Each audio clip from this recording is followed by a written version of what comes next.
dərsimiz kompüterin əsas hissələridir. Biz bu dərsdə kompüterin giriş qurumlarına baxacağıq. Əsas olaraq baxaq, davam edək.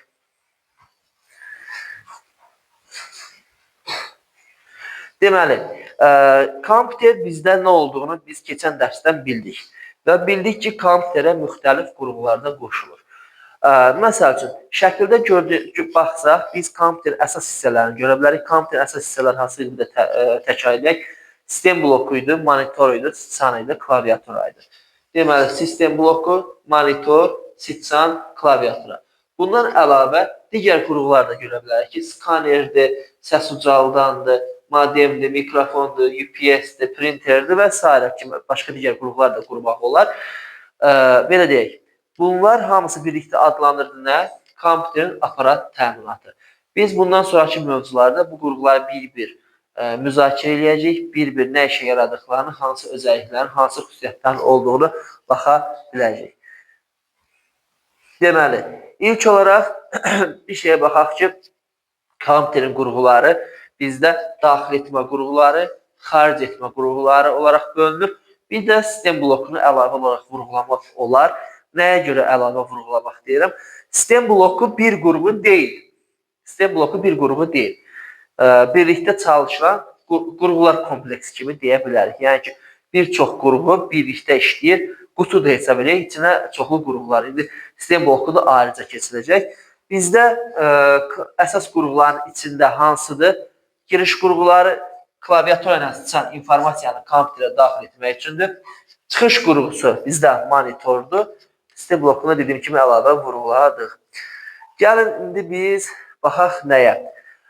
Kompüterin daxil etmə qurğuları və xaric etmə qurğuları nə işə yarayır? Bunu əvvəlki dərsdə də biz vurğulamışdıq.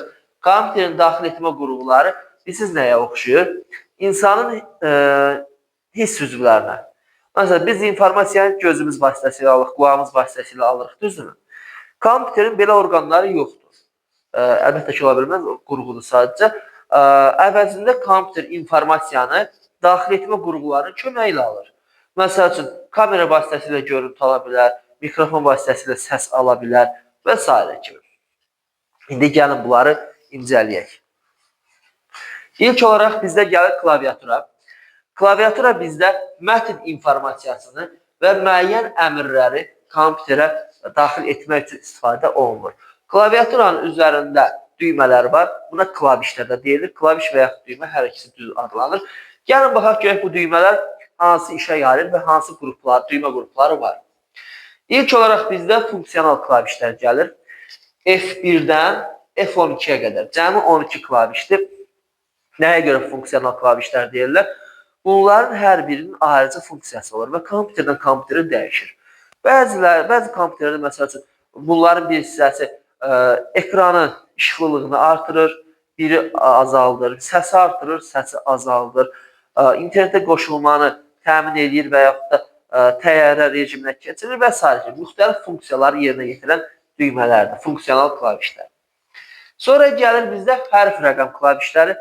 Adından görsəndiyi kimi bizdə hərflər və rəqəmlər bu qrupda yerləşir. Kompüterdə yazmaq üçün istifadə olunanlar. Daha sonra xidməti klavişlərdir. Ctrl-dur, Shift-dir, Tab-dır, Enter-dir və s. kimi. Kompüterdə biz işləyən zaman müəyyən əmrlərin verilməsi üçün istifadə olunur. Adətən kombinasiya halında da işlədir. Məsəl üçün, Alt-Tab, bir düymə altdır, bir düymə Tab-dır. İkisini bir yerdə işlədəndə Alt-Tab bizdə pəncərə arasında keçiddir. Misal üçün. Və yaxud da Alt-Shift bizdə klaviaturanın yaz dilinin dəyişdirilməsidir. Tək işlənənlər də var. Məsəl üçün, Enter bizdə yazı yazarkən sətirdən sətirə keçmək, sətirdən sətirə yox, daha doğrusu yeni abzas yaratmaqdır. Və yaxud da nəyisə, seçdiyimiz nəyisə açmaq üçün də istifadə oluna bilir. Sonra gəlir bizdə kursorun idarə etmə düymələri. Bunlar bizdə kursor nədir? Ekranda sıçanın göstəricisidir. Həmin sıçanın göstəricisini hərəkət etdirmək üçün istifadə olunur. İlk olaraq bizdə 4 oxlu düyməni göstərmək olar.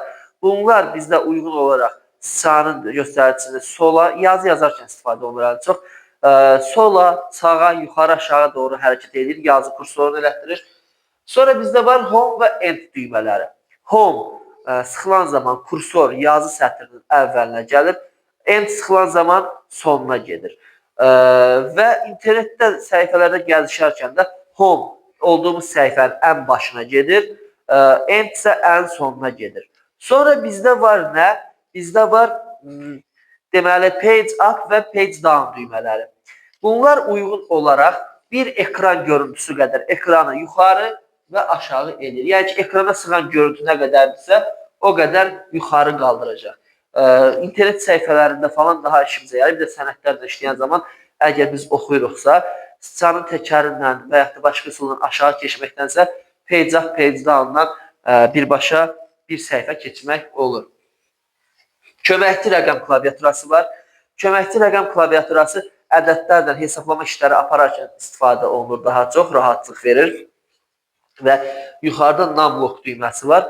Numlock düyməsinin köməyi ilə aktiv, deaktiv olur. Yəni ki, sən istəsən ki, işləməsin, numlocku vurursan, artıq bizdə hər birinin üstündə əlavə, belə deyək, funksiyalar da var. Məsəl üçün, baxsaq, buradakı kimi page up-dır, home-dur, end-dir, page down-dur və bunlar da oxlu düymələri əvəz edirlər.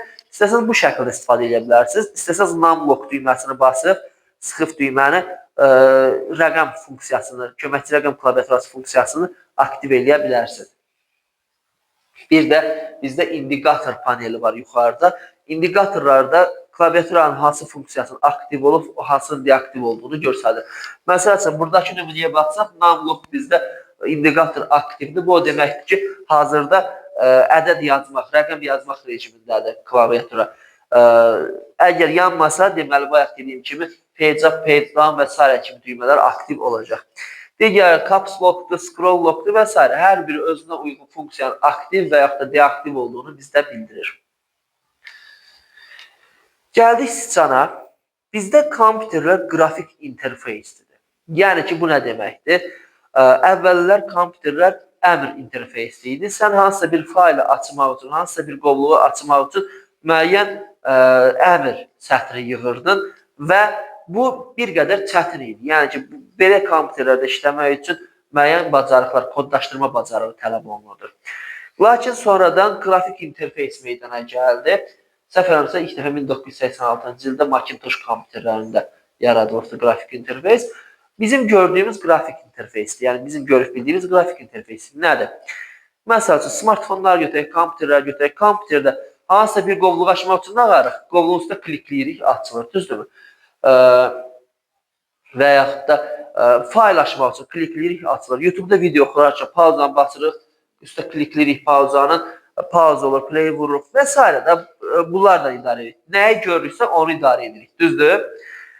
Bu işləri görməkdə bizə köməkçi olan nədir? Sıçan.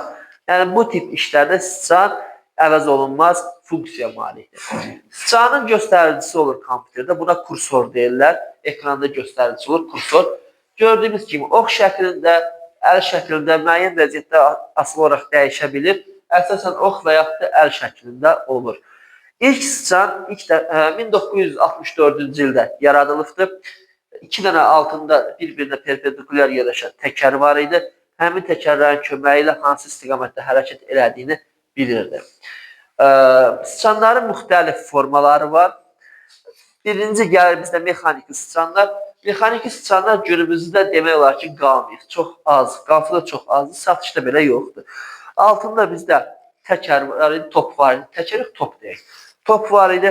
İndi burada sökülmüş vəziyyətlərdə top rahat görsəsin deyə çıxardıb qırağa qoyublar. Top burada yuvasına oturub, qapağı da bağlanır. Topun kiçik bir hissəsi kənardan qalırdı. Və biz sıçanı tərpətdikcə top hər tərəfə yuvarlanırdı. Buna görə də sıçanın xüsusi sensorları, içində quraşdırılmış çarxlar hərəkətə gəlirdi və sıçan hansı istiqamətdə hərəkət elədiyini başa düşürdü. Və müasir, belə deyək, optik sıçanlar, şəkildə gördüyümüzdə bunun kimi optik sıçandır. Altında belə bir işığı yanır. İşığı yanmayanlar da olur. Yanmayanlar deyək, gözə görükməz işığı olanlar deyək də. Hamısı optik qurğuların köməyi ilə çalışdığına görə bizdə optik sıçan deyirlər. Sıçanlar şulurlu və şulursuz da olur. Yəni, naqilli və naqilsiz bulutuzla işləyənləri də olur. Sıçanın hansı hissələri var? Deməli, sıçanın üstündə bizdə əsas 2 düymə olur. sağ və sol düymə. Sol düymə bizdə müəyyən seçimlər etmək üçündür. Yəni seçirik, açırıq, iş görmək üçün deyək də. Sağ düymə isə bizdə kontekst menüsünü açır. Yəni ki, əlavə köməkçi menüsünü açmaq üçün istifadə olunur. Həmçinin bizdə təkərcik var. Təkəri biz yuxarı aşağı fırlatmaqdan olduğumuz səhifəni uyğun olaraq yuxarı və aşağı hərəkət elətdirə bilirik. Və əlavə bu 3 düymədən əlavə başqa digər düymələr də ola bilər. Məsələn, DPI kontrol düyməsi var ki, sıçanın göstəricisi olan kursorun ekranda hərəkət etmə sürətini artırıb azaltmaq üçün istifadə olunur. Əlavə web səhifələrdə gəzinti üçün düymələr də ola bilər, irəli-geri hərəkət eləmək üçün. Yəni, qısası, əsas 3 düymədir, əlavə düymələr də mümkündür. Kompüterdə sıçandan əlavə sıçanı əvəz edən digər qruuplar da var. Biri bizdə trackball'dur. Trackball formasına görə görürsünüz, sıçana oxşur. Fərqi ondan ibarətdir ki, sıçanla biz işləyən zaman sıçanın özünü hərəkət elətdiririk və buna uyğun da ekranda kursor hərəkət edir. Düzdürmü? Amma trackball'un bizdə bayaqki mexaniki sıçanda olduğu kimi topu var. Top yan hissədə yerləşir. Biz sıçanı hərəkət elətdirmirik. Sadəcə baş barmağımızdan trackball'un topunu hərəkət elətdiririk. Və bununla da bizdə ekranda hərəkət, kursorun hərəkəti alınmış olur. Və yaxud da sıçan qələm, pen mouse. Pen mouse'un optik hissəsi, standartdakı kimi optik hissəsi altda yerləşir və üzərində 2 düymə və təkərini də görə bilərik diqqətdən baxsaq. Eyni qayda ilə idarə olunur, sadəcə dediyim kimi vertikal qələm kimi tutulmuş şəkildə. Sonra notebooklarda sıçanı əvəz edən qrup olan touchpad gəlir, toxunuş paneli və yaxud da touchpad. Bizdə yenə də barmaq hərəkətinə görə xüsusi sensor bizdə alır, hissiyatı və koordinatları hesablayaraq kursoru hərəkət elətdirir. Sonra bizdə ən çox oyunlarda istifadə olunan joypadlər var və qurumların idarə olunmasında istifadə olunan joysticklər var ki, bunlar sıçanı əvəz edirlər. Sıçanı əvəz edən bir digər qrupu da biz daha əvvəlki dərsdə baxdığımız sensor ekrandır. Planşet kompüterlərdə baxmışdıq buna. Sensor ekran əslində giriş qrupusu deyil. Daha doğrusu həm giriş, həm çıxış qrupusudur. Yəni, informasiyanı kompüterə daxil edir və xaric edir. Burada əsas ekranın altına bizdə tor yerləşdirilibdir. Daha doğrusu tor formasında sensor yerləşdirilibdir. Biz hara toxunuruqsa, torda vertikal və şaguli, vertikal və horizontal şaguli, vertikal və horizontal sensorlar bizim toxunduğumuz hissənin koordinatlarını götürüb ötürür ekrana, prosesora daha doğrusu. Oradan da emal olaraq ekranın hansı hissəsinə toxunduğumuz aşkarlanaraq ona uyğun hərəkət edilir. Gəlir sonra bizdə skaner. Skanerlərin müxtəlif növləri var. Onlardan birincisi və bizim əsas baxacağımız görüntü skanerləridir.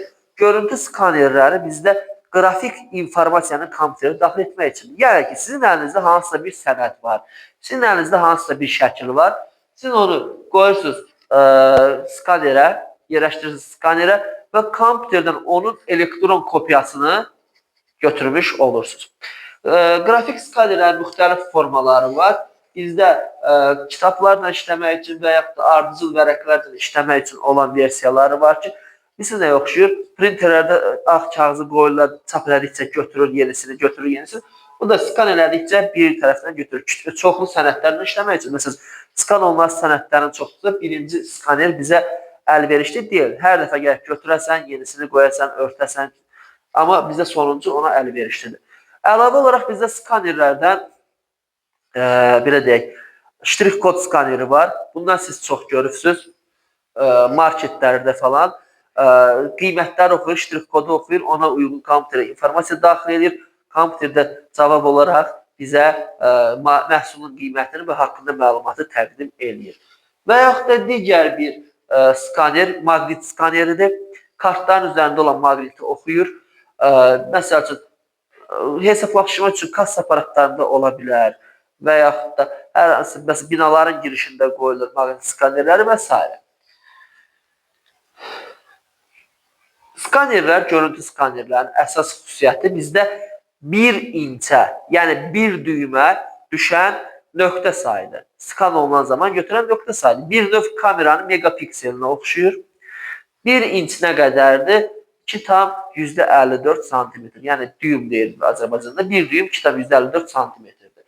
Şəkildə belə bir nümunə verilibdir, oxşar bir nümunə. Bizdə fikir verirsiniz, belə deyək, nöqtələrin sayı, rəngli nöqtələrin sayı artdıqca şəklin keyfiyyəti get-gedə artır. Onun kimi nə qədər çox olarsa, həmin bu bir incə düşən nöqtə sayı, o qədər skan olunmuş şəklin keyfiyyəti yüksək olur. Bu da nə ilə ölçülür?